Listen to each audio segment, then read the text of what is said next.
En ce temps-là, Jésus se mit à faire des reproches aux villes où avaient eu lieu la plupart de ces miracles, parce qu'elles ne s'étaient pas converties.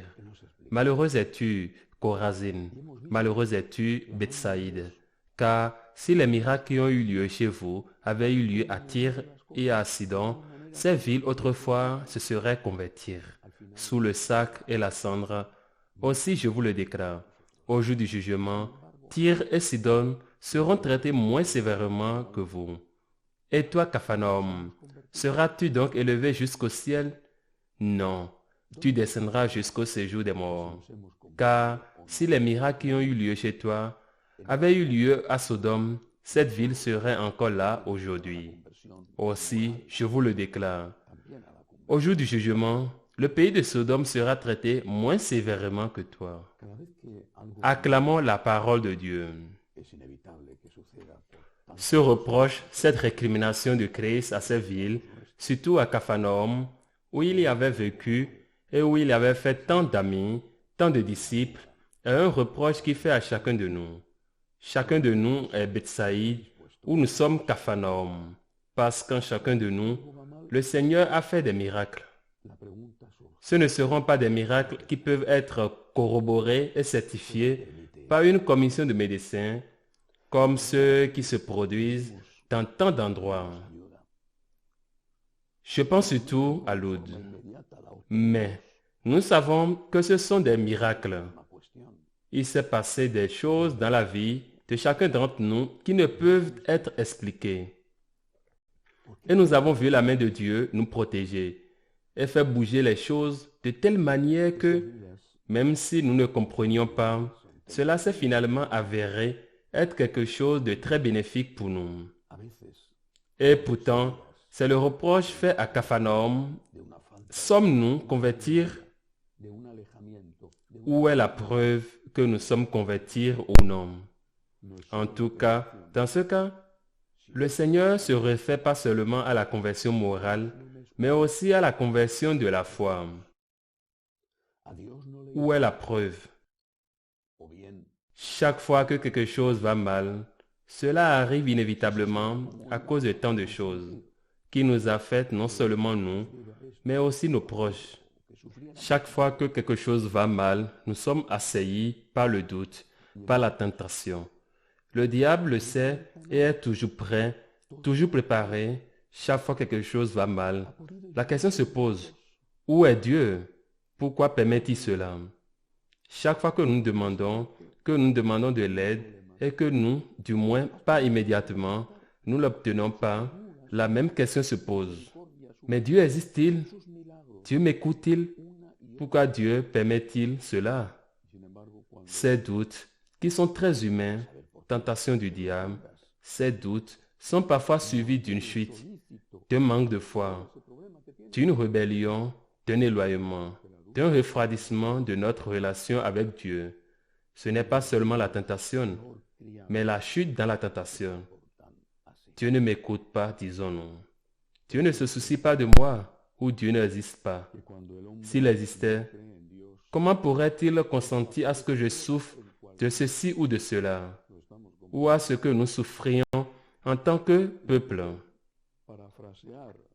Et dans ce cas, tout ce qui précède ne compte pas. Il a pu te porter dans ses bras toute ta vie. Il a été capable de te sortir d'un millier de problèmes. Tu as pu faire l'expérience, dans sa tendresse, de son amour, de sa miséricorde, de son pardon, de ses miracles, à maintes reprises. Et pourtant, lorsque sans savoir pourquoi, sans que tu ne comprennes, il ne vient pas résoudre le problème que tu as, non seulement le doute sujet, mais le rejet. Mais les enfants les plus mal élevés ne se comportent pas comme ça. Chesterton disait que lorsque l'homme ne croit pas en Dieu, il est capable de croire en n'importe quoi. Nous le prouvons. Et on peut paraphraser cela en disant que lorsque l'homme n'a pas confiance en Dieu, il est capable d'avoir confiance en n'importe quoi, comme les hommes croient facilement aux politiciens. Ça m'étonne. Comment est-il possible que ces gens votent pour lui? Comment est-il possible que, même s'ils votent pour lui, ils le croient vraiment. Il est tellement évident, c'est un mensonge. Il est tellement évident qu'ils disent ce qu'ils savent que leurs lecteurs veulent entendre, tout en sachant qu'ils ne tiendront pas parole. Et peut-être, même les électeurs aussi, comment est-ce possible? Au contraire, quelle dureté envers Dieu, quelle exigence envers lui, quelle méfiance envers lui. Je crois que la conversion que le Seigneur nous demande, bien sûr, une conversion morale, c'est-à-dire une conversion de comportement, mais surtout une conversion de foi et de confiance, qui est la conséquence de la foi. Souvenons-nous de ceci. Le pape Benoît a dit que la mémoire est la gratitude. Pardon, c'est la mémoire du cœur. Souvenons-nous que notre cœur fasse mémoire et que nous rendions grâce en conséquence. Car, en outre, s'il est vrai que lorsque l'homme ne croit pas en Dieu, il est capable de croire en n'importe quoi, il est également vrai que l'homme ne remercie pas Dieu. Il est capable de remercier personne. Alors écoutons ces paroles de Jésus. Malheur à toi, Joachim. Malheur à toi, Bethsaïde. Malheur à toi, Capharnaüm.